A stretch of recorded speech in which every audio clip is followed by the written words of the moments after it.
69세의 한 어머니가 홀로 아들을 금이야 오기야 키워냈습니다. 수십 년간 입을 것 안 입고 먹을 것 안 먹으며 아끼고 살았죠. 이제 아들은 번듯한 직장에 자리도 잡고 가정도 꾸려 남부럽지 않게 살고 있습니다. 아들은 어머니에게 매달 생활비로 1억만 원씩 보내드리겠다고 먼저 제안했습니다. 듣기만 해도 정말 효자 같지 않나요? 하지만 문제가 생겼습니다. 어머니는 그 돈을 단 한 번도 받아본 적이 없거든요.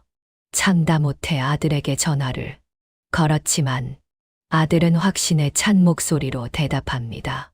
엄마, 저 매달 꼬박꼬박 보냈어요. 엄마가 착각하신 거 아니에요. 어머니는 전화를 끊고 직접 확인해 보기로 했습니다. 돋보기를 쓰고 통장 내역을 하나하나 훑어내려갔죠.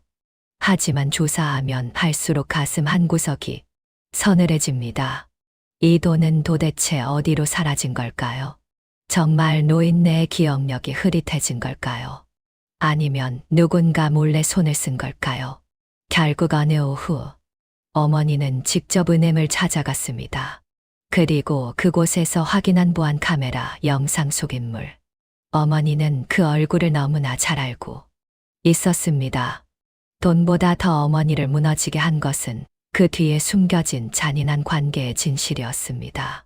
이것은 평범해 보이는 송금 사건이 어떻게 한 가족의 신뢰를 무너뜨렸는지 우리 사회의 단면을 보여주는 실제 이야기입니다.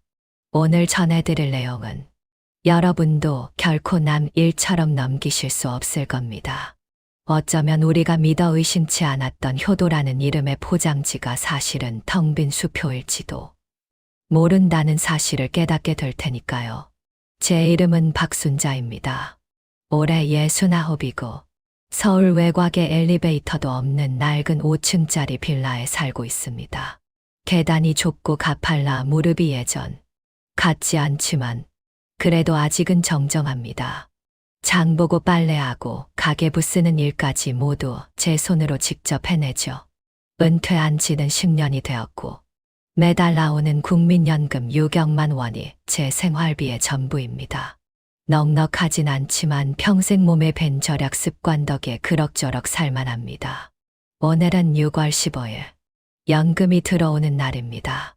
새벽 6시쯤 잠에서 깨어 미끄럼 방지 슬리퍼를 신고 베란다로 향했습니다.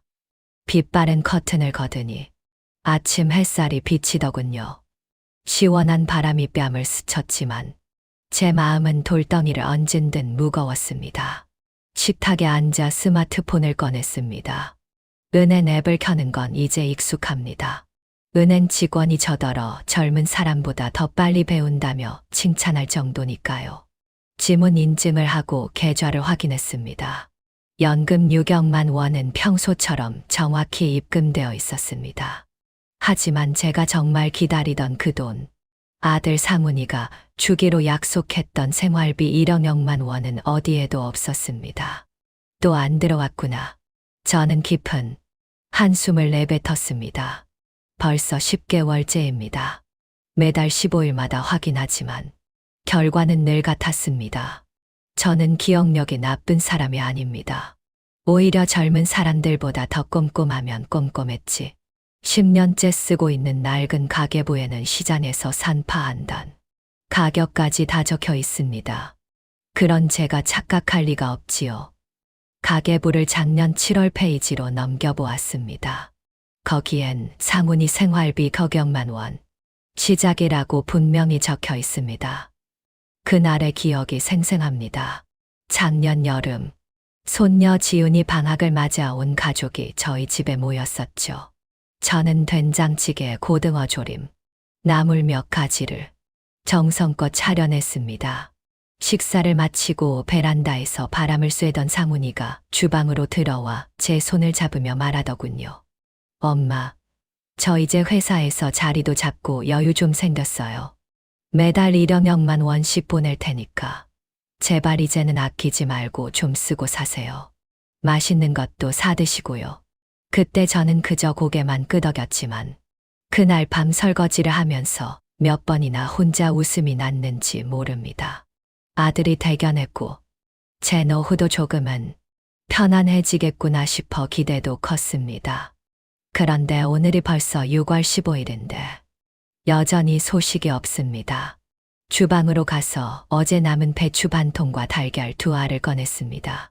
기름을 아주 조금만 두르고 배추를 얇게 부쳐냈습니다. 돈이 아까워서가 아닙니다. 아낄 수밖에 없어서입니다. 대청량만 원이 들어온다면 대형마트에 가서 특가 전단지를 뒤지지 않아도 되고 고장 난 선풍기도 새로 바꾸고 손녀 생일에 용돈도 두둑이 줄 수 있을 텐데 지금은 그 돈이 없어서가 아니라 마음속에 든 불안함 때문에 젓가락질조차 무겁습니다. 식사를 마치고 가계부를 폈습니다. 6월 15일 달걀 2알, 배추 조금, 그리고 생활비 칸을 한참 바라보다 빈칸 옆에 네 글자를 적어 넣었습니다. 여전히 미입금. 저는 자식에게 짐이 되기 싫어하는 전형적인 노인입니다. 아들 내외에게 잔소리꾼으로 보일까봐 손녀에게 포도 한 송이 마음 편히 못 사주는 할머니로 보일까봐 늘 조심하며 살았습니다. 하지만 이건 경우가 다릅니다. 한 달에 1억만 원, 10개월이면 정은억만 원입니다. 예전에 집, 대출금 갚을 때도 원 단위까지 기억하던 제가 이런 거액을 착각할 리가 없지 않습니까? 초인종이 울렸습니다. 앞집 사는 이 씨였습니다. 화사하게 차려입고 운동하러 나가는 길에 장을 보러 간다더군요. 같이 가겠냐는 물음에 이간, 좋아 딱딱한 건 못 먹는다며 거절했습니다. 이 씨는 웃으며 말하더군요. 에이, 아드님이 대기업 팀장이라면서요. 매달 용돈도 두둑이 준다며. 나보다 훨씬 편하게 지내야지. 억지 웃음을 지으며 국소텔 불에 올려두었다는 핑계로 서둘러 문을 닫았습니다. 설거지를 마치고 베란다에 빨래를 널었지만 가슴속 응어리는 풀리지 않았습니다. 한참을 망설이다 결국 아들의 번호를 눌렀습니다. 아들은 금방 전화를 받았습니다. 하지만 목소리에는 급함이 묻어 있더군요. 엄마, 저 지금 회에 들어가야 하는데요. 아니, 긴 말 안 하마. 상훈아, 혹시 그 생활비 말이다. 아직 안 들어온 것 같아서. 아들은 잠시 침묵하더니 말했습니다. 엄마, 그럴 리가요. 제가 매달 15일에 자동이체 설정해 놨거든요. 제 통장에서는 이미 빠져나갔다고 기록. 다 남는데 엄마 통장이 문제인 거 아니에요? 아니면 은행을 잘못 보신 거 아니에요? 제 목소리가 조금 떨렸습니다. 아니다. 내가 몇 번을 확인했는데 정말 안 들어왔어. 아들이 한숨을 크게 내쉬더군요. 알았어요. 엄마 이번 주말에 미영이랑 같이 갈게요. 그때 같이 통장 내역 대조해봐요. 됐죠? 전화는 끊겼지만 저는 한동안 휴대전화 화면을 멍하니 바라보았습니다. 솔직히 말하면 저도 제가 틀렸기를 바랐습니다.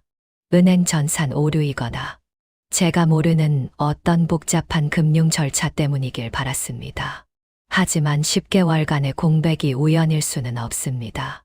아들의 목소리는 너무나 당당한데 제 통장은 텅 비어 있습니다. 도대체 어디서부터 잘못된 걸까요? 돈의 문제일까요? 아니면 제가 감당하기 힘든 더 깊은 곳의 균열일까요? 감히 짐작조차 하기 두려웠습니다. 하지만 이번만큼은 그냥 넘어갈 수 없었습니다. 이번 주말 이 의문의 마침표를 찍어야만 했습니다. 대터민영만 원은 제 노후의 안식처이자 자식과 나 사이의 신뢰 그 자체였으니까요. 토요일 오후 초인종이 울렸습니다. 저는 주방에서 쌀을 씻던 중이었죠. 젖은 손을 닦고 나가 문을 열었습니다. 상훈이는 깔끔한 남색 셔츠 차림에 노트북 가방을 메고 있었고 그 곁엔 화사하게 화장을 한 며느리 미영이가 서 있었습니다. 어머니, 드시던 한과랑 유명한 집 수정과 좀 사왔어요. 미영이가 쇼핑백 2개를 건네며 살갑게 웃었습니다. 저도 마지못해 웃으며 뭘 이런 걸 다 사왔니? 돈 아깝게 라고 말했지만 속으로는 내심 반가웠습니다. 하지만 그 순간 머릿속에서 낡은 가계부가 떠올랐고 저는 다시 입을 닫았습니다. 두 사람이 소파에 앉고 저는 차를 내왔습니다. 손녀 지훈이가 어른들은 플라스틱 컵 쓰면 안 된다며 사준 예쁜 닭이 세트였죠. 차를 따르는 동안 미영이가 제 얼굴을 살피더니 한마디 했습니다. 어머니, 요새 보약 좀 챙겨 드세요. 지난번보다 안색이 좀 안 좋으신 것 같아요. 날이 후텁지근해서 그래. 집안에만 있어서 그렇지 뭐. 차를 다 따른 뒤 저는 작심하고 식탁 위에 통장과 가계부를 올려두었습니다. 오늘 오라고 한 건 돈 계산을 좀 확실히 하고 싶어서다. 상훈이는 당황한 기색이었고 찻잔을 들려던 미영이의 손도 멈췄습니다. 너희를 의심하는 게 아니라 그냥 사실을 확인하고 싶어. 작년 7월부터 매달 보내주기로 한 1억 명만 원 말이다. 나는 받은 적이 없거든. 저는 떨리는 손으로 가계부를 밀어주었습니다. 매달 15일에 자동이체 걸어놨다고 했지. 내가 매달 확인했는데 한 번도 찍힌 적이 없어. 상훈이가 가계부를 받아들었고 미영이도 옆에서 고개를 내밀어 같이 확인했습니다. 미영이는 미간을 찌푸리더니 자신의 스마트폰을 꺼내 앱을 실행했습니다. 어머니, 제가 분명히 자동이체 등록해 놨거든요. 예금주도 어머니 성함으로 되어 있고요. 지금 다시 확인해 볼게요. 미영이가 손가락으로 몇 번 화면을 넘기더니 제게 보여주었습니다. 보세요. 어머니, 여기 작년 7월부터 지금까지 매달 15일마다 박순자라는 이름으로 1억만 원씩 이체됐다고 나오잖아요. 날짜도 금액도 한 번도 안 틀렸어요. 화면을 보니 정말 그랬습니다. 매달 15일, 가해령억만 원 입금, 받는 사람 박순자. 하지만 저는 고개를 저었습니다. 내 통장에는 들어온 적이 없어. 너희가 보고 있는 그 박순자가 내가 맞는 거니. 그 순간 미영이의 눈동자가 미세하게 떨리는 걸 저는 놓치지 않았습니다. 미영이가 조심스럽게 입을 열었습니다. 어머니, 혹시 예전에 저한테 주셨던 그 통장 말고 다른 거 쓰시는 거 아니에요? 예전에 아파트 담보대출 연장할 때 서류 필요하다고 저한테 계좌번호 하나 알려주셨었잖아요. 저는 미영이를 빤히 쳐다보았습니다. 내가 너한테 통장을 따로 준 적이 있다고. 나는 10년째 이 통장 하나만 쓴다. 복잡한 거 싫어해서 은행도 여기 한 곳만 다니고 이 통장 말고는 아무것도 없어. 상훈이가 이체 내역에 적힌 계좌번호를 하나하나 읽어 내려가기 시작했습니다. 그런데 이 번호, 지금 엄마가 내놓은 통장 번호랑 다른데. 상훈이가 계좌 정보를 상세히 누르자 미영이의 안색이 확 변했습니다.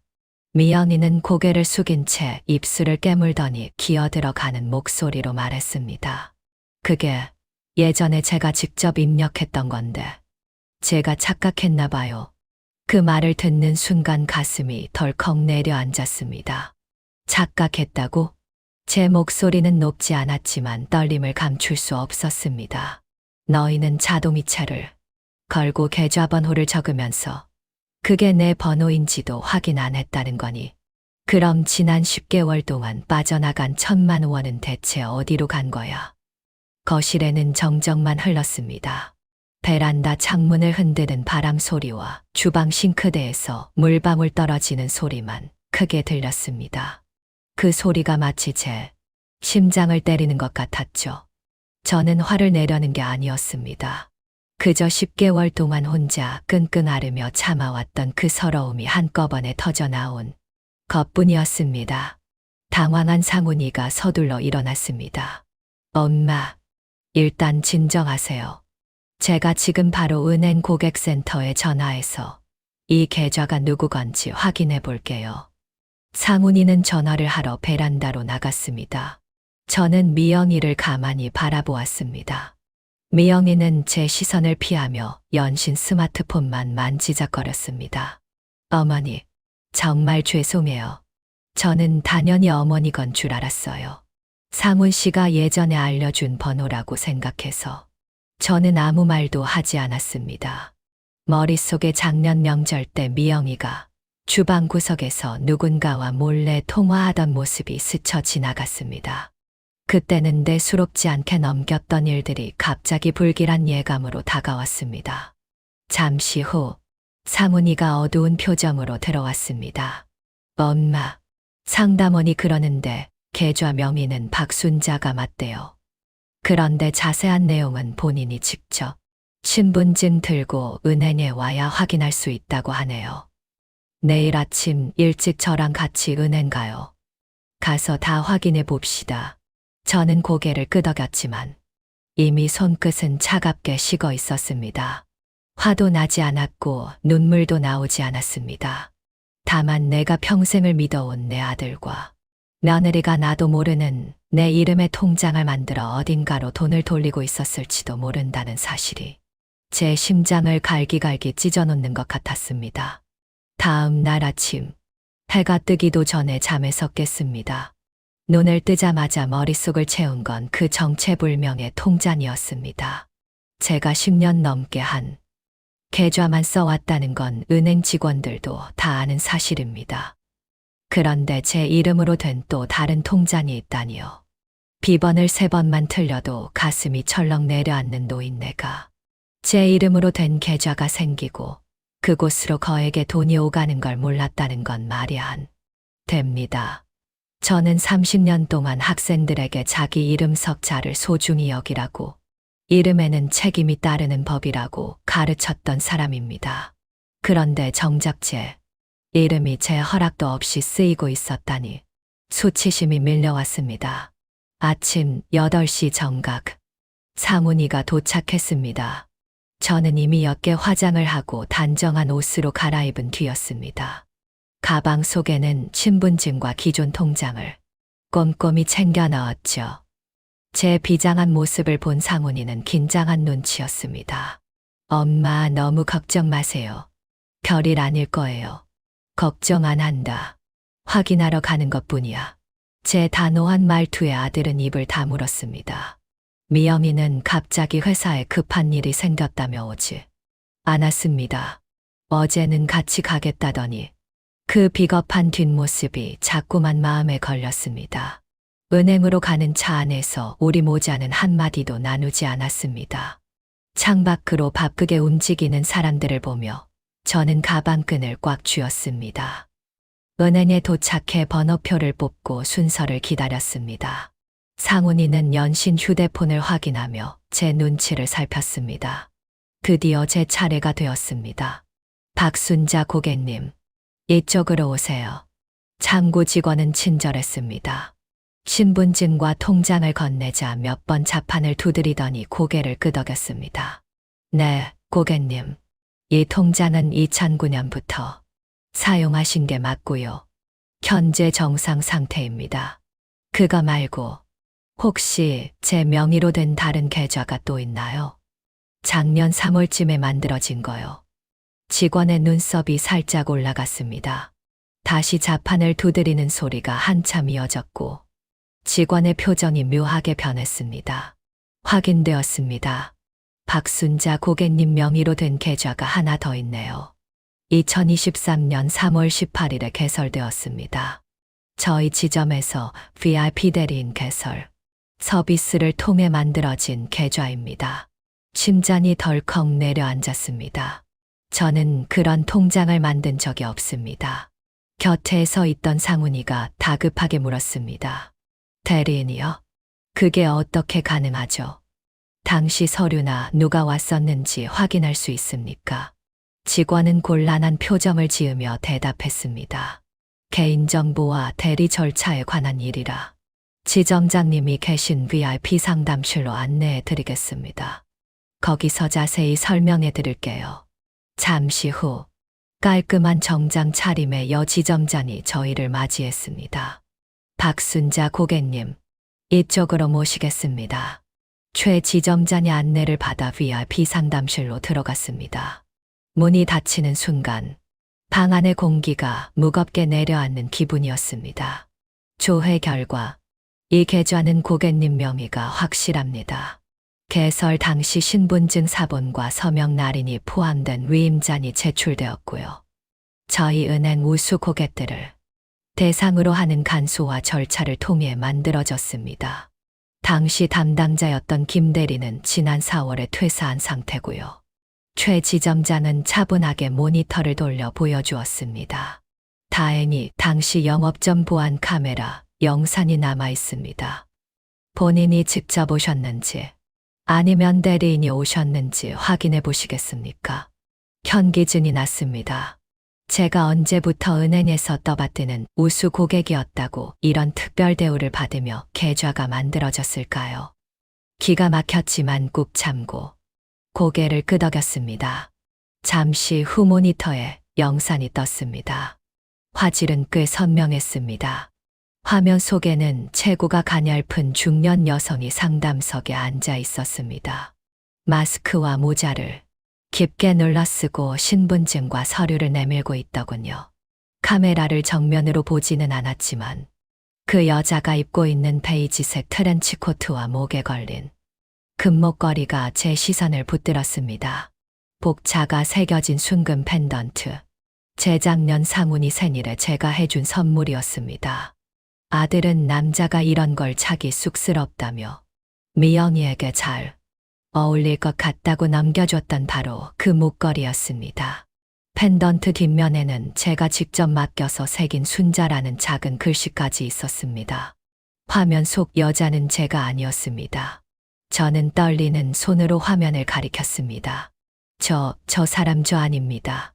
저는 저런 옷 입지도 않고 저런 목걸이도 없어요. 옆에 앉아있던 상훈이의 얼굴이 순식간에 흑빛으로 변했습니다. 아들은 넋이 나간 듯하면 속 여자를 뚫어지게 쳐다보았습니다.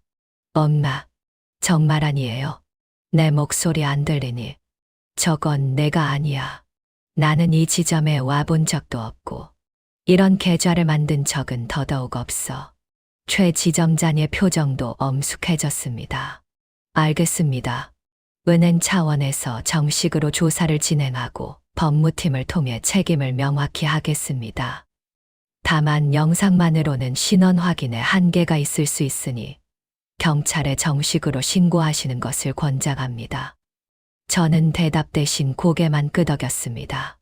머릿속이 엉망진창이었습니다. 당장 경찰에 신고하는 것보다 더 중요한 게 있었습니다. 제 육감이 말하고 있었거든요.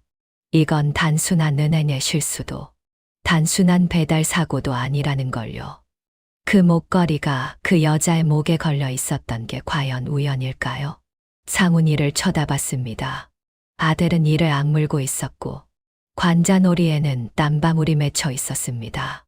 평생 속 썩인 적 없던 영특한 내 아들이 지금 세상에서 가장 낯선 사람을 마주한 것 같은 표정을 짓고 있었습니다. 저는 다시 한번 영상을 자세히 살폈습니다. 서류에 서명하는 여자의 손에는 스킨톤 네일아트가 되어 있었고 왼손 약지에는 하얀 백금 반지가 끼워져 있었습니다. 표면이 약간 깎인 듯한 독특한 모양의 반지. 미영이가 평소에 끼고 다니던 것과 똑같았습니다. 은행을 나오자 독한 여름 햇살이 쏟아졌습니다. 아스팔트 위로 아지랑이가 피어오르는데 제 속은 얼음장처럼 차가웠습니다. 상훈이는 앞장서 걸으며 휴대폰을 쥔 손을 부르르 떨고 있었습니다. 차에 올라탈 때까지 우리 사이엔 아무런 대화도 없었습니다. 엄마, 바로 경찰서로 갈까요? 상훈이가 운전대를 잡은 채 물었습니다. 아니, 일단 집으로 가자. 그 사람한테 직접 들어야겠다. 그 사람이 누구인지 굳이 말하지 않아도 우리는 알고 있었습니다. 차 안은 공동묘지처럼 적막했습니다. 상훈이의 거친 숨소리만이 공기를 진동시킬 뿐이었죠. 집에 도착해 거실 소파에 앉았습니다. 10분쯤 지났을까? 미영이가 급하게 들어왔습니다. 화장은 평소보다 옅었지만 눈가에는 피로가 가득했습니다. 어머니, 상훈 씨한테 들었어요.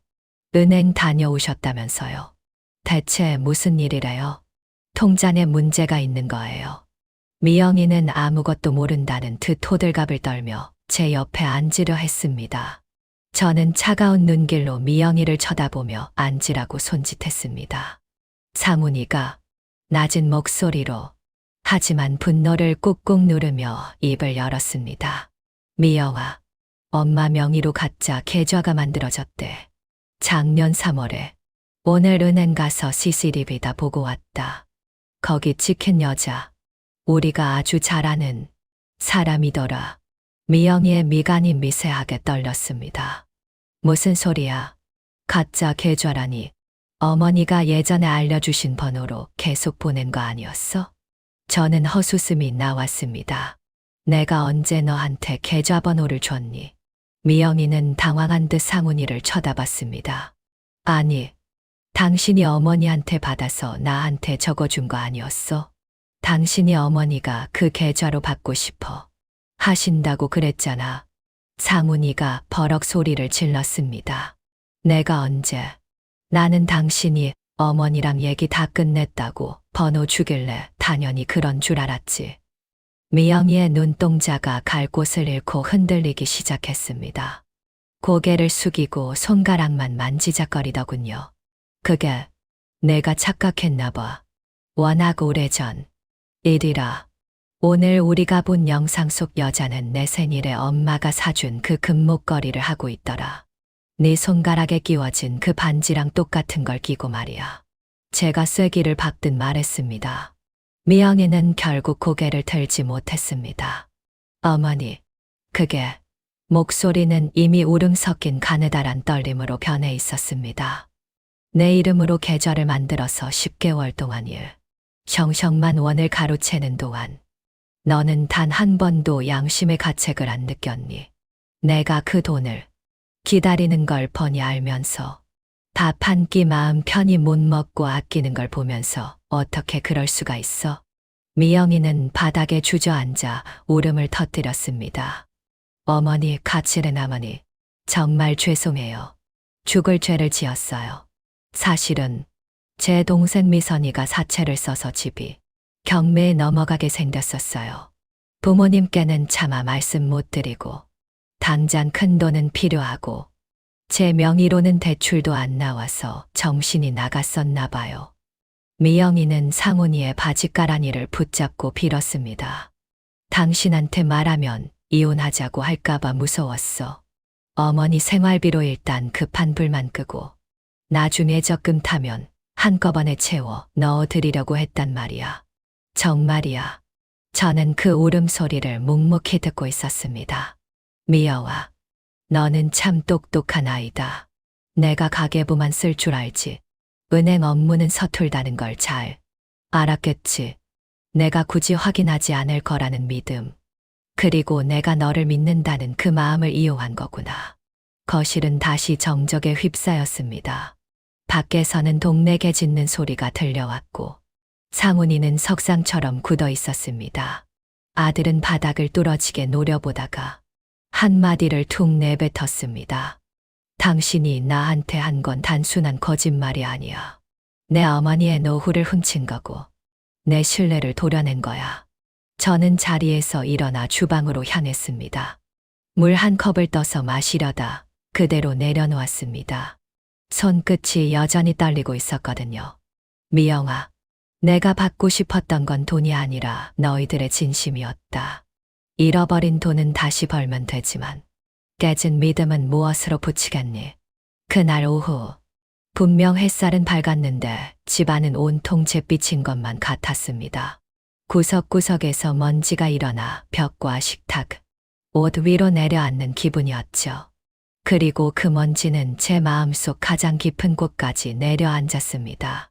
미연이는 소파에 주저앉아 어깨를 들썩이며 울고 있었고 상훈이는 식탁 옆에 기대어 선 채 아무 말도 하지 않았습니다. 오직 저만이 움직일 수 있었지만 도대체 어디로 가야 할지 알 수 없었습니다. 저는 아까 떠놓았던 물컵을 내려놓았습니다. 컵 표면에 맺힌 차가운 물방울이 식탁 위로 번져나갔습니다. 입을 떼자 목소리는 가늘었지만 더 이상 떨리지는 않았습니다. 이제는 떨릴 기력조차 남아있지 않았으니까요. 미선이가 그때 카드비 때문에 난리가 났던 거니 법원에서 조정 중이라고 하지 않았어? 제 물음에 미영이가 고개를 끄덕였습니다. 네, 그때 회사에서 권고사직 당하고 투자까지 실패하면서 은행 세 곳에서 독촉이 왔었어요. 제가 안 도와주면 정말 큰일 날 것 같아서. 그래서 내 이름을 갖다 쓴 거구나. 제가 담담히 말을 이었습니다. 어머니, 정말 잠깐만 쓰고 돌려놓으려고 했어요. 일부러 속이려던 게 아니라 돈이 생기면 바로 채워넣고 아무도 모르게 정리하려고 했단 말이에요. 그럼 지난 10개월 동안 10원 한 장 채워 넣은 적은 있고. 미영이는 대답 대신 고개를 더 깊숙이 숙였습니다. 저는 한참을 바라보다가 물었습니다. 지금 당장 나한테 돌려줄 돈은 있니? 그 1,000만 원. 지금 바로 내놓을 수 있느냐고. 미영이는 멍한 표정으로 저를 보더니 간신히 대답했습니다. 지금은 정말 여유가 없어요. 지난달에 부서 옮기면서 수당도 줄었고, 미선이는 지금 연락도 잘 안 돼서 가슴 한 구석이 텅 비어버리는 것 같았습니다. 칠흑 같은 밤길을 달리는 버스에 앉아 창밖을 보는 기분이었죠. 더 이상 돌아갈 집이 보이지 않는 그런 기분 말입니다. 엄마, 상훈이의 목소리가 들릴 듯 말 듯 낮게 울렸습니다. 제가 어떻게든 마련해 볼게요. 펀드 좀 해지하고 주택담보대출 원금, 상환도 잠시 미뤄서라도 엄마 돈 다 돌려드릴게요. 아들을 돌아보았습니다. 창백한 얼굴에 눈시울이 붉어져 있더군요. 문득 아들이 어릴 적 시험을 망치고 시험지를 찢어 베개 밑에 숨겨뒀던 날이 생각났습니다. 그때도 아들은 들키고 나서 아무 말 없이 울기만 했었죠. 상훈아, 이번 일은 너도 잘못이 크다. 확인도 안 하고 꼬박꼬박 돈만 보내면 자식 돌이 다 하는 건 줄 알았니? 내가 지난 10개월을 어떻게 살았는지 알아? 선풍기가 고장나도 돈 아까워 못 바꾸고 혈압약도 아끼겠다고 반으로 잘라 먹었어. 임플란트 보철 치료도 비싸서 무서워 못 갔단 말이다. 저는 가계부를 펴서 아들 앞에 내밀었습니다. 내가 돈을 허투루 썼는지 봐라. 아들은 가계부를 넘기다 4월 어느 날의 기록에서 멈췄습니다. 에어컨 수리 견적 4억만 원. 수리 못함이라고 적힌 대목을 떨리는 목소리로 읽더군요. 돈이 없어서 못한 거야. 제 말에 거실은 냉장고 돌아가는 소리만 들릴 정도로 조용해졌습니다. 미영이가 눈물을 닦으며 말했습니다. 어머니, 정말 악의는 없었어요. 집안 살림하랴, 동생 도와주랴 제 능력이 부족해서 그랬어요. 미선이가 죽어버리겠다고 협박하는데 제가 어떡해요. 너무 무서워서 어른 이름을 방패막이로 쓴 거예요. 미선이는 네 가족이고 나는 아니니 동생 살리겠다고 시어머니 이름 팔아먹는 게 네가 말하는 가족이야. 내가 쓰러졌어도 너희가 이렇게 방치했겠니? 제 1침에 미영이는 입을 다물었습니다. 저는 방으로 들어가 제 신분증, 낡은 진료 기록부, 등본 뭉치를 들고 나와 식탁에 펼쳤습니다. 이것들이 내 눈엔 도용하기 좋은 도구로만 보였겠지. 병원 가고 연금 받을 때 써야 할 소중한 내 정보들이 남의 빚 갚는 데 쓰이고 있었다니 상훈이가 결심한 듯 말했습니다. 엄마, 경찰에 신고해요. 이건 그냥 넘어갈 일이 아니에요. 그러자 미영이가 벌떡 일어났습니다. 상훈 씨, 내 동생은 어떡하라고. 경찰 조사 시작되면 미선이는 바로 구속될지도 몰라. 걔는 지금 갚을 능력도 없단 말이야. 그럼 나는 제가 미영이를 반히 쳐다봤습니다. 나는 그냥 참고 넘어가야 해. 아무것도 모르고 말 잘 듣고 점잖은 할머니로 남아야 하는 거냐고. 미영이는 얼굴을 감싸쥐고 무너져 내렸습니다. 죄송해요. 갚을게요. 어떻게든 갚을게요. 제발 신고만은 하지 말아주세요. 저는 상훈이를 보았습니다. 너는 어떻게 생각하니? 아들은 지친 기색이 역력한 눈으로 대답했습니다. 엄마의 결정을 따를게요. 신고를 하시든 합의를 하시든 옆에 있을게요. 다만 가족이 풍비박산 나는 것만은 막고 싶네요. 만감이 교차했습니다. 신고하면 돈은 찾을지 몰라도 전류는 끊어지겠지요. 하지만 신고하지 않는다면 이 억울함과 일, 정력만 원이라는 돈, 그리고 지난 10개월의 고독은 누가 보상해 줄까요? 저는 대답 대신 주방으로 가서 물을 새로 끓였습니다. 아침에 마시다만 식은 찬물을 버리고 새 차심을 우려냈습니다.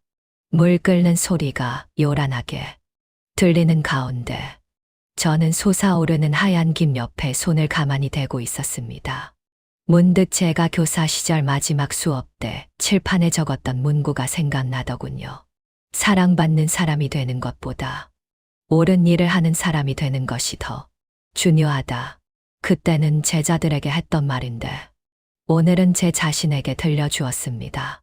그날 밤 저는 바로 신고하지 않았습니다. 거실 소파에 앉아 낡은 가계부의 숫자들을 하나하나 훑어보았습니다.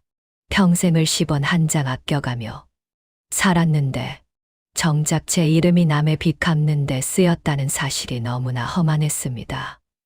미영이는 말 한마디 없이 짐을 챙겨 떠났습니다. 상훈이가 배웅하고 돌아와 제 곁에 앉았죠.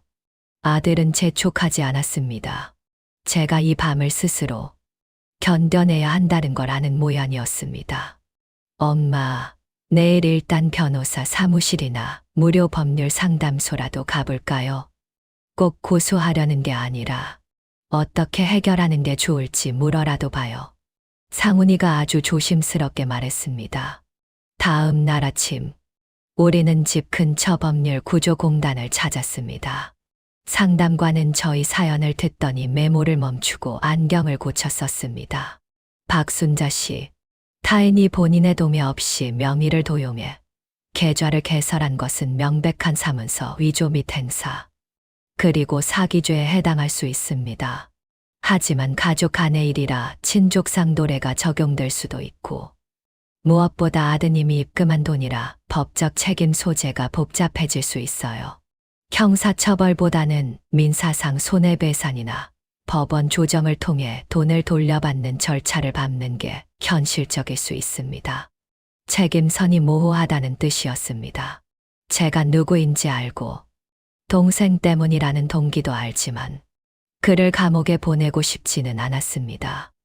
그저 제 노후, 자금을 찾고 싶을 뿐이었죠. 상훈이가 옆에서 거들었습니다. 그럼 일단 정식 입건은 하지 말고 조정 신청부터 해보겠습니다. 돌아가서 다시 한번 상의해 보시죠. 경찰서에서 나오는 길에 골목 입구에서 김밥 2줄을 샀습니다. 도저히 입맛이 없었지만 억지로 몇 조각을 씹어 삼켰습니다. 상훈이는 김밥을 먹다 말고 갑자기 낮은 목소리로 입을 열었습니다. 엄마, 숨기지 않고 말씀드릴게요. 어젯밤에 미영이가 베란다에서 통화하는 걸 들었어요. 저는 잠시 멈칫했지만 아무 말도 하지 않았습니다. 미선이 처제 이름을 부르더라고요. 돈은 도저히 못 돌려준다고. 엄마가 워낙 완강하시니까 일단 미선이 보고 당분간 어디 가서 좀 숨어 있으라고요. 숨어 있으라고? 저는 황당해서 되물었습니다. 네. 지금 미선이가 어디 있는지도 절대로 안 가르쳐줘요. 상훈이가 이를 악물었습니다. 벤치에 앉아 있는데 머릿속이 위민거렸습니다. 제가 예상치 못한 부분이었습니다. 저는 미영이가 그저 동생 일에 휘말려 어쩔 수 없이 실수를 한 줄 알았습니다. 그런데 지금 미영이의 행동을 보니 단순히 끌려 들어간 게 아니라 스스로 그 구렁텅이에 뛰어들어 남들까지 기만하고 있었던 겁니다. 집에 돌아온 지 얼마 지나지 않아 미영이에게서 장문의 카톡이 왔습니다. 정말 죄송하다는 말과 함께 매달 2억만 원씩 꼬박꼬박 갚겠다는 차용증을 쓰겠다고 하더군요. 하지만 동생의 행방은 자기도 모른다며 이 모든 상황을 이해해달라는 염치 없는 부탁이었습니다. 매달 2억만 원씩일, 정령령만 원을 갚으려면 50개월, 즉 4년 2개월이 걸립니다. 제 나이 69입니다. 그 돈을 다 받으면 73이 되겠지요. 휴대폰을 든 손은 떨리지 않았지만 심장은 차갑게 식었습니다. 늙어서 가장 서러운 건 돈이 없는 게 아니라 내가 추궁할 기력이 없다는 걸 알고 사람들이 나를 만만하게 보고 속이려 드는 것입니다. 저는 미영이의 메시지에 답장하지 않았습니다. 대신 상훈이에게 말했죠. 너는 빠져라. 내가 직접 그 아이를 만나야겠다. 상훈이는 걱정스러운 듯 물었습니다. 어디서 만나시게요? 저는 처음으로 소리내어 웃었습니다. 아니, 그 아이가 오게 하는 게 아니라 내가 찾아갈 거다. 저는 제 방식대로 미선이를 찾아냈습니다. 옛날 사진들을 뒤지고 아사나스 게시물 속 배경과 가게 이름들을 대조했습니다. 이틀 동안 장화를 신고 시장통을 돌고 단골 방집에 물어보고 버스를 타고 안양 시내를 몇 바퀴나 돌았습니다. 결국 어느 아파트 상가 미용실 앞에서 그 아이를 찾아냈습니다. 미선이는 저를 보자마자 돌부처처럼 굳어버렸습니다. 통화 중이던 휴대폰이 손에서 미끄러질 뻔하더군요. 선생님. 미선이가 기어들어가는 목소리로 불렀습니다. 저는 때리지도 욕하지도 않았습니다. 그저 오답을 적어놓고도 뻔뻔하게 고개를 들고 있는 제자를 보듯 가만히 쳐다봤습니다. 지금 도망친다고 해결될 일 아니다. 경찰에 신고는 아직 안 했으니 나한테 제대로 설명을 해라. 미선이의 얼굴이 순식간에 일그러졌습니다. 미용실 문태를 붙잡고 겨우 서 있더군요. 어머니, 정말 일부러 그런 게 아니에요. 언니가 잠깐만 빌려 쓰는 거라고 해서 대출 나오면 바로 갚으려고 했어요. 저는 손을 저어 말을 끊었습니다. 미영이는 내 며느리라 믿었지만 너는 남이다. 내가 너한테 빚진 거 없지. 하지만 너는 나한테 빚을 졌다. 감옥에 보내고 싶진 않으니 이 자리에서 한자 정확하게 확약서를 써라. 한 푼도 빠짐없이 갚겠다고. 미선이가 고개를 숙인 채 말이 없자 저는 단호하게 덧붙였습니다. 너는 네 가족이 소중하겠지. 나도 내 가족이 소중하다. 네가 오늘 내 노후를 망쳤는데 나중에 네가 내 집까지 손대지 않으리라는 법이 있니? 그러면 난 길거리에 나 앉아야 해. 미선이는 울기 시작했습니다. 정말 갈 곳이 없어서 그랬어요. 상관없다. 나는 내 갈 길만 깨끗하게 치우면 되니까. 저는 차분하게 말했습니다. 너희 자매 중 누구 잘못이든 나는 이 계산을 확실히 끝낼 거다. 1,000만 원이 아까워서가 아니야. 내 이름, 내 권리가 더 이상 남의 손에 노란하게 두지 않겠다는 거다. 결국 미선이는 울면서 확약서에 서명했습니다. 당장 돈을 갚을 능력이 안 된다는 걸 알지만 이번 일은 돈을 받는 게 목적이 아니었습니다. 제 가슴 속에 맺힌 응어리를 뱉어내기 위함이었죠.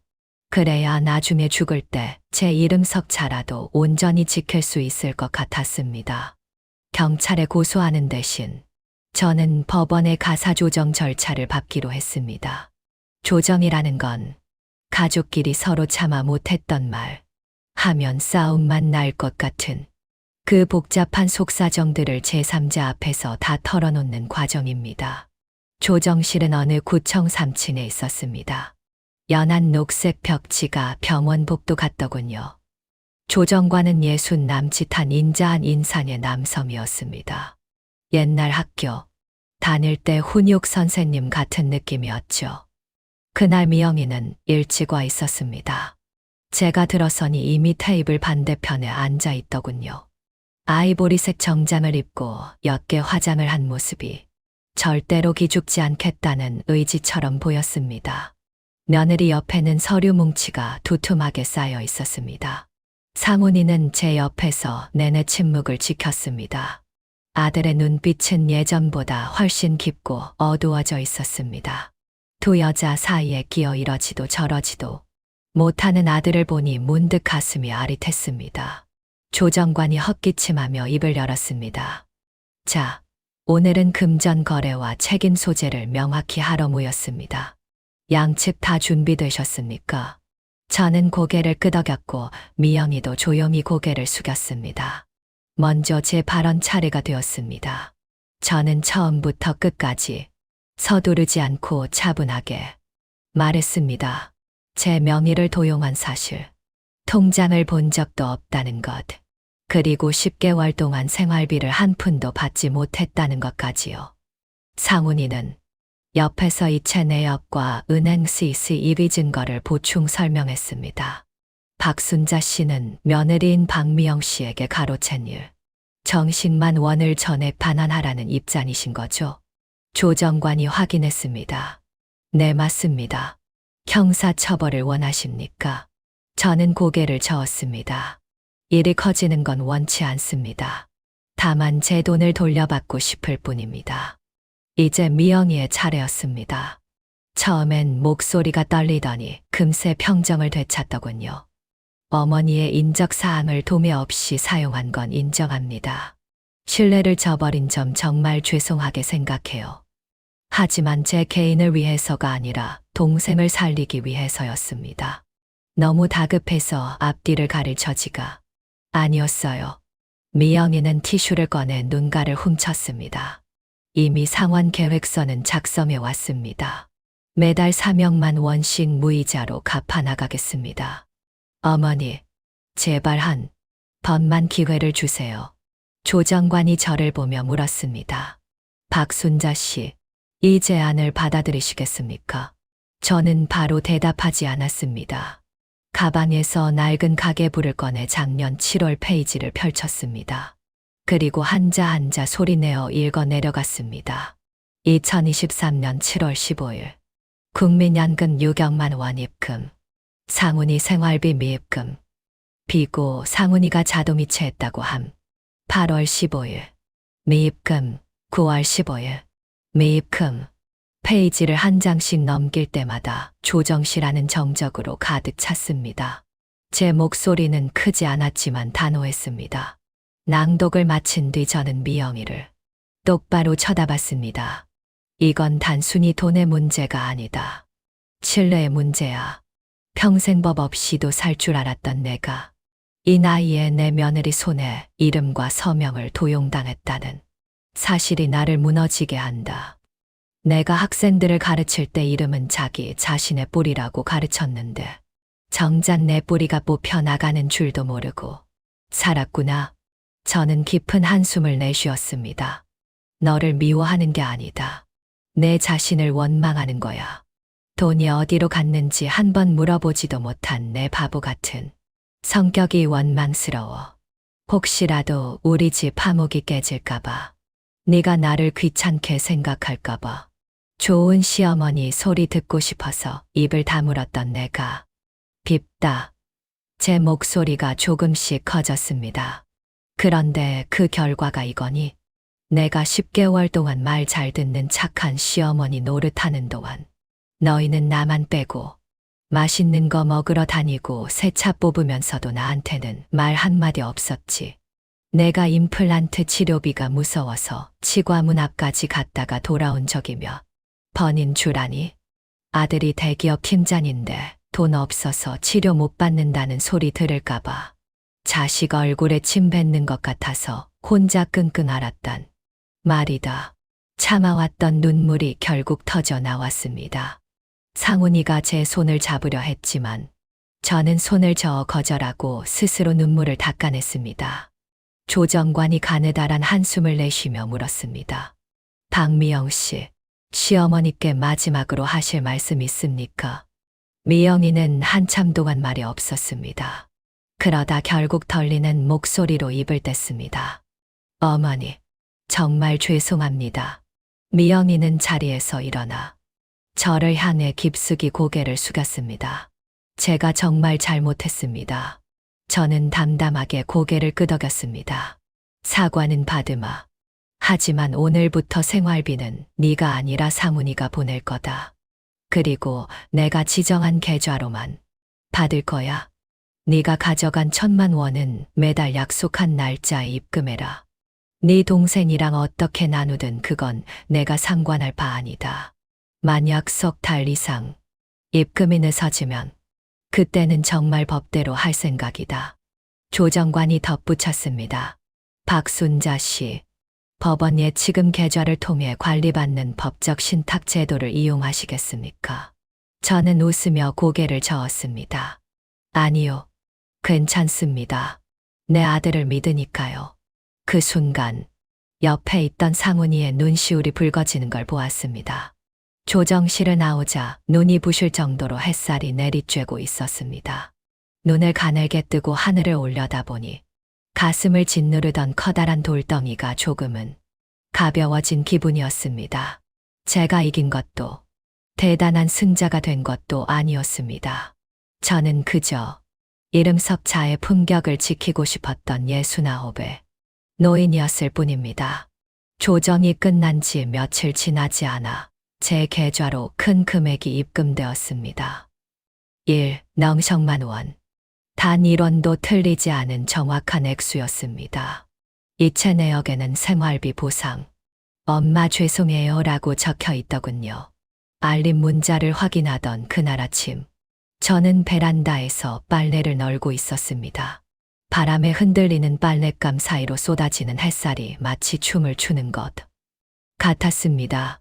휴대폰 화면에 뜬 그 문자를 한참이나 들여다보았습니다. 누군가에게는 그리 크지 않은 돈일지 모르지만 저에게는 증명이었습니다. 내가 노망난 노인네가 아니라는 것, 까탈스러운 시어머니가 아니라는 것, 그리고 내 삶이 헛되지 않았다는 증명 말입니다. 빨래를 다 널고 거실로 들어와 가계부를 폈습니다. 지난달 잔액과 현재 숫자를 하나하나 대조해 보았습니다. 예전 교사 시절 학생들의 수학, 시험지를 채점하던 마음으로 꼼꼼히 살폈죠. 돈을 세는 게 아니라 이제 더 이상 돈을 세며 가슴 졸이지 않아도 된다는 사실을 확인하는 과정이었습니다. 그날 저녁, 앞집 이 씨에게 전화를 걸었습니다. 나 이사 가기로 했네. 제 말에 이 씨는 깜짝 놀라 되물었습니다. 이사라니? 갑자기 어디로? 경기도 쪽에 실버타운 형태의 노인 전용 주택이 있더라고. 공기도 좋고 엘리베이터도 있고 공동 주방에 도서실까지 있대서 지난번에 2번 가봤는데 마침 빈집이 하나 나왔다네. 자네 여기 떠나기 싫다더니 마음이 바뀌었구만. 이 씨의 물음에 저는 웃으며 답했습니다. 에어컨 수리비가 무서워서 덜덜 떠는 집에는 이제 더 이상 있고 싶지 않아서 말이야. 이 씨는 더 이상 묻지 않고 잘 생각했네. 자네의 결정을 응원하네. 라며 진심으로 축하해 주었습니다. 이건 홧김에 하는 결정도 가출도 아니었습니다. 칠순을 앞둔 나이라 해도 제 인생에는 여전히 제가 직접 내릴 수 있는 결점이 남아있다는 걸 보여주고 싶었을 뿐입니다. 이사하는 날, 손녀 지훈이도 왔습니다. 대학교 3학년이라 바쁠 텐데도 할머니 짐 싸는 걸 돕겠다고 달려왔더군요. 지훈이는 낡은 책상 위에 놓인 제 가계부 더미를 보더니 눈을 동그랗게 떴습니다. 할머니, 이거 다 가져가실 거예요? 저는 웃으며 대답했습니다. 딱 한 권만 남기고 나머지는 다 버리자. 늙으면 짐이 많아도 안 되고 마음의 짐도 덜어내야 하니까. 은퇴 직후부터 써오던 그 가계부의 마지막 페이지에 저는 이렇게 적었습니다. 여기까지면 충분하다. 새로 이사 온 집은 하남 미사강변 근처였습니다. 창문을 열면 푸른 산책로가 보이고 햇살이 노인들의 눈 건강을 배려한 듯 은은하게 들어오는 채광. 좋은 집이었죠. 저는 처음으로 저 자신을 위해 인테리어를 새로 했습니다. 발이 편한 원목 바닥, 미끄럼 방지 욕실, 그리고 낮은 침대까지 제 돈을 쓰면서 죄책감을 느끼지 않은 건 이번이 처음이었습니다. 새 에어컨을 사고 처음으로 리모컨을 누르던 순간 제 마음속에선 꽁꽁 얼어붙었던 오렌지 병조림이 톡 하고 열리는 듯한 달콤한 향기가 났습니다. 어느 날은 이 씨가 놀러 왔습니다. 집을 둘러보더니 어머나, 이게 무슨 노인 사는 집이야. 은퇴한 귀부인 집 같네. 라며 감탄하더군요. 저는 입이 귀에 걸리도록 웃었습니다. 귀부인까지는 아니더라도 평생 처음으로 누군가에게 의지하지 않고 오롯이 제 삶을 살고 있다는 기분이 들었거든요. 저는 단지 내 평생 학습관에서 기초 일본어 회화반에 등록했습니다. 일주일에 2번 수업을 듣고 창가에는 민트 화분을 하나 키우기 시작했죠. 옆을 지날 때마다 전해지는 싱그러운 향기가 참 좋았습니다. 잠도 잘 오고 입맛도 돌아왔습니다.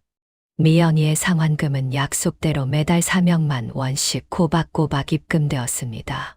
저는 굳이 묻지도 연락하지도 않았습니다. 미연이가 스스로 자신의 잘못을 씻어낼 기회를 준 것뿐이니까요. 상훈이는 가끔 들러 저와 식사를 하고 지윤이는 영상통화로 민트 화분이 얼마나 자랐는지 묻곤 합니다. 저는 이제야 비로소 우리 집이 빚쟁이들의 소굴이 아니라 제가 안심하고 숨 쉴 수 있는 진정한 안식처가 되었다고 느낍니다. 6월 말 그거가 날도 저는 가계부에 마지막 기록을 남겼습니다. 6월 30일 이사 완료, 에어컨 설치 완료, 생활비 보상금 전액 입금 완료, 인쇄내 장부, 더 이상 손해 없음. 저는 그 페이지를 접고 장부를 덮어 서랍 깊숙이 넣었습니다. 이번에는 미입금이라는 글자를 적을 필요가 없었습니다. 이 페이지부터는 돈보다 더 중요한 것, 즉 남이 주는 안정이 아니라 내가 나에게 주는 안녕을 찾았기 때문입니다. 7월의 미사강변은 서울 시내만큼 덥지는 않았지만 햇살 많은 사정없이 눈부셨습니다. 저는 민트 화분을 베란다 양지로 옮겨주었습니다. 영상통화 속 지훈이가 할머니, 식물 돌보는 모습이 꼭 학생들 상담해 주시는 선생님 같아요. 라며 웃더군요. 저도 따라 웃었습니다. 평생 남을 위해 해왔던 그 따뜻한 말들을 이제야 저 자신에게 해줄 수 있게 되었거든요. 어느 토요일, 상훈이가 새집 구경을 오겠다며 저녁 식사 약속을 잡았습니다. 아들은 집에 들어서자마자 조심스럽게 신발을 벗고 주변을 둘러보더군요. 꼭 남의 집에 처음 온 손님처럼요. 와, 엄마, 예전 집보다 훨씬 밝고 좋네요. 냄새도 정말 깔끔해요. 옛날 집엔 노인 냄새라도 났다는 거니. 제가 짐짓엄한 표정을 짓자 상훈이가 손사래를 쳤습니다. 아니요. 그런 게 아니라 여기는 새, 나무 냄새랑 햇살 냄새가 나요. 아들은 어릴 적 잘못을 들켰을 때처럼 쑥스럽게 웃었습니다. 저는 지훈이가 선물해 준 매화 무늬 도자기 그릇에 정성껏 그린 죽을 담아 내주었습니다. 상훈이는 죽을 한 입 먹더니 숟가락을 내려놓고 말했습니다. 엄마, 사실 드릴 말씀이 있어요. 그때 계좌가 이상하다는 걸 사실 조금은 눈치채고 있었을지도 몰라요. 미연이가 건네준 메모지가 엄마 필체가 아니라는 걸 알면서도 그냥 믿고 싶어서 모른 척했던 것 같아요. 저는 젓가락을 내려놓고 아들을 가만히 쳐다봤습니다. 엄마가 힘들게 지내시는 걸 보면서도 괜히 제가 참견했다가 미영이랑 싸우게 될까봐, 집안 분위기 나빠질까봐 비겁하게 눈을 감았던 거죠. 결국 엄마가 10개월 동안 기다린 건 돈이 아니라 엄마, 돈 잘 들어왔어요. 라는 제 말 한마디였을 텐데 제가 너무 모자랐습니다. 저는 바로 입을 떼지 않았습니다. 대신 아들 앞에 놓인 죽 그릇을 조금 더 밀어주며 말했죠. 식기 전에 먹어라. 상훈이는 이를 악물고 말을 이어갔습니다. 저는 그동안 매달 날 1여명만 원만 보내면 제 할 도리 다 아는 줄 알았어요. 그런데 이번 일을 겪으면서 깨달았어요. 제가 엄마의 목소리를 전혀 듣지 않고 있었다는 걸요. 이건 돈의 문제가 아니었어요. 엄마가 내 안중에도 없었다는 게 문제였죠. 저는 고개를 끄덕였습니다. 네 말이 맞다. 하지만 나도 잘못이 있어. 너한테 어릴 때부터 아껴야 한다. 낭비하면 안 된다고 가르치다 보니 네가 정말로 내가 모든 걸 다 참고 살 수 있는 사람인 줄 착각하게 만들었구나. 늙으면 말이야. 편하게 말하자니 짐이 될까 무섭고 힘들게 말하자니 너희가 짜증낼까봐 겁이 난단다. 가장 관심이 필요한 시기에 오히려 방해될까봐 숨게 돼. 사문이는 눈시울이 붉어진 채 고개를 숙였습니다. 제가 티슈를 건넸지만 받지 않고 코끝만 훌쩍이더군요. 엄마, 앞으로 엄마 가계부는 제가 같이 쓸게요. 엄마가 그 낡은 가계부 못 버리시는 거 아니까. 제가 앱으로 정리해서 한 달에 한 번씩 같이 맞춰봐요. 엄마랑 저랑 가계부 데이트하는 거예요. 저는 웃음이 났습니다. 그래, 내 낡은 장부랑 네 신기술이랑 합치면 꽤 근사하겠구나. 그리고 상훈이가 잠시 멈칫하더니 말했습니다. 미영이랑은 정리가 좀 필요할 것 같아요. 이번 일이 끝나면 우리 관계를 진지하게 다시 생각해 보려고요. 저는 아들에게 굳이 어떤 결정인지 묻지 않았습니다. 어차피 그건 부부 사이의 일이니까요. 저는 그저 너도 이제 다 컸으니 어떤 결정이든 스스로 해라. 다만 인생에서 가장 무서운 장부는 돈이 아니라 마음의 빚이라는 걸 잊지 마라. 갚을 수 있을 때 빨리 갚고 더 이상 쌓이지 않게 해 라고만 말해 주었습니다. 그날 저녁 식사는 소박했지만 제 마음은 갓 구워낸 빵처럼 따뜻했습니다. 상훈이는 가기 전에 에어컨 필터까지 깨끗이 씻어주고는 문을 나서며 말했습니다. 엄마, 지금이 예전보다 훨씬 젊어 보여요. 저는 웃으며 손을 저었습니다. 싱겁기는 전에는 정정하다고 하더니 이제야 젊다고 하네. 아들은 대답 대신 웃으며 다음 주에 지훈이랑 같이 오겠다는 말을 남기고 떠났습니다. 문이 닫히고 저는 소파에 앉아 조교기에 발을 담갔습니다. 새로 산 커튼이 살랑거리고 바람결에 여름 풀냄새가 실려왔습니다. 문득 우리 가족의 관계가 저 통장 잔고와 비슷하다는 생각이 들었습니다. 텅 비어버린 줄 알았는데 마주보고 대화하고 잘못을 인정하니 깎여나간 감정들이 조금씩 다시 채워지는 기분이었습니다. 당장은 아니더라도 제 남은 인생을 환하게 밝혀주기엔 충분할 것 같았죠. 7월 말 하남의 바람은 조금씩 부드러워졌습니다. 아침 6시가 되면 저는 집 앞 산책로를 한 바퀴 돌고 돌아와 차 한 잔을 내립니다. 그리고 신문을 꼼꼼히 읽죠. 저를 재촉하는 사람도 하루 종일 울려대던 휴대폰도 이제는 조용합니다. 가끔 상훈이가 보내는 엄마, 아침 약 챙겨 드셨어요? 라는 메시지가 전부죠. 저는 지금 이런 삶이 참 좋습니다. 한가해서가 아니라 경계가 있기 때문입니다. 예전에는 집안에서 누군가의 비위를 맞추고 이해하고 양보하는 게 당연한 줄 알았습니다. 하루하루가 손때 묻을까봐 조심스러운 통장 페이지 같았죠. 하지만 이제는 제 인생이라는 계좌의 주인으로 살아가고 있습니다. 여전히 가계부는 씁니다. 다만 그 빨간 가계부는 서랍 속으로 들어갔고 손녀 지훈이가 사준 새 일기장의 기록을 시작했죠. 첫 페이지에는 이렇게 적었습니다. 세월이 고요하고 평온한 것은 내가 나 자신에게 주는 선물이다. 저는 더 이상 가족을 불신하지 않습니다. 다만 신뢰하는 방식을 바꿨을 뿐입니다. 손을 내밀어 누가 채워주길 기다리는 게 아니라 제 마음을 바르게 세우고 경계를 명확히 하는 것이죠. 누구의 책임은 누구의 것인지 넘보지도 않고 억지로 짊어지지도 않습니다. 미여미는 그날 이후 나타나지 않았습니다. 하지만 약속한 사명만 원은 매달 제 날짜에 들어옵니다. 저는 묻지도 독촉하지도 않습니다. 그건 그 아이가 갚아야 할 몫이지 제가 구걸해야 할 게 아니니까요. 용서받았다고 고마워할 필요도 없습니다. 다만 마음의 빚은 장부에 적히지 않아도 사람의 마음을 짓누른다는 것만 깨닫기를 바랄 뿐입니다. 상훈이는 자주 찾아옵니다. 밥을 사오기도 하고 과일을 들고 오기도 하죠. 아들은 이제 효도를 숙제처럼 하지 않습니다.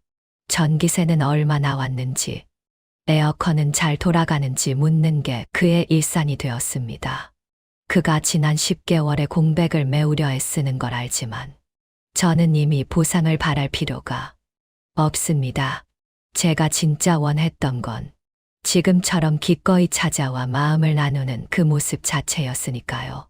저는 미뤄뒀던 임플란트 치료도 시작했습니다. 돈이 꽤 들었지만 치료를 마치고 거울을 보며 웃었을 때 제가 참 오랜만에 자연스럽게 웃고 있다는 걸 깨달았습니다. 어느 날 도서실에서 원서를 읽고 있는 할머니 한 분을 만났습니다. 영어 실력이 대단하시네요. 라고 제가 건네자 그분이 웃으며 답하더군요. 대단하긴요. 하루에 3문장씩 외워요. 다음 생에라도 써먹으려고요. 우리는 한바탕 크게 웃었습니다. 저는 그때 깨달았습니다. 노후는 누가 차려주는 밥상을 기다리는 게 아니라 내 갈 길을 스스로 닦으며 걷는 것이라는 걸요. 걷지 않으면 누군가에게 끌려가게 되고 그러다 보면 내 원래 방향마저 잃어버리게 됩니다. 이제 저는 명절에 혼자 있는 걸 두려워하지 않습니다. 누가 밥 먹으러 오지 않는다고 서운해하지도 않죠. 따뜻한 국수 한 그릇에 달걀 몇 개 삶아 혼자 먹어도 조용하고 평온한 그 식탁이 전혀 초라하지 않습니다. 제 인생의 장부에는 입금과 출금이 수없이 반복되었습니다. 30년 교직 생활, 결혼, 자식 뒷바라지, 오해받고 배신당하고 서러웠던 순간들도. 하지만 지금 제가 가장 자부심을 느끼는 건 제 잔고가 얼마냐가 아닙니다. 어떤 상황에서도 내 이름 석자를 스스로 지켜내고 내 여생의 비용을 스스로 책임질 줄 알게 되었다는 것입니다.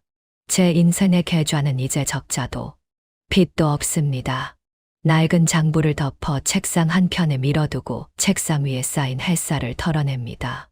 바람에 커튼이 날리고 바닥에 쏟아지는 햇살이 장부의 숫자들처럼 선명하고 깨끗하게 빛납니다. 여러분은 이 이야기를 어떻게 보셨나요? 만약 여러분이 박순자 할머니였다면 며느리를 용서하셨을까요? 아니면 법대로 하셨을까요? 성인 자녀가 돈만 보내면 효도의 책임을 다했다고 생각하시나요? 가족 사이의 신뢰가 무너지고 노인의 권리가 무시당할 때 우리는 어떻게 대처해야 할까요? 많은 사람이 가족 일은 덮어두는 게 미덕이라고 하지만 명확히 짚고 넘어가지 않으면 상처는 습관이 됩니다. 노인도 젊은이의 어려움을 이해해야 하지만 노년의 가장 기본적인 안전망인 자존감과 권리는 누가 지켜줘야 할까요? 여러분의 생각이 궁금합니다. 여러분이 생각하는 진짜 효도란 무엇인가요? 돈인가요? 아니면 태도와 진심인가요? 주변에 박순자 할머니처럼 묵묵히 참고만 계신 어른이 있지는 않나요? 댓글로 여러분의 경험과 생각을 나누어 주세요. 여러분의 한마디가 누군가에게는 용기가 되고 누군가에게는 소중한 깨달음이 될 수 있습니다. 가족 간의 소통과 노후의 삶에 대해 더 깊이 고민하고 싶다면 저희 채널을 구독하고 이 영상을 소중한 분들께 공유해 주세요. 이 진솔한 이야기들이 우리 가족의 신뢰를 되찾는 변화의 시작이 되길 바랍니다. 댓글과 구독, 공유로 이 대화에 함께 해주세요. 당신의 참여가 세상을 더 따뜻하게 만드는 시작입니다.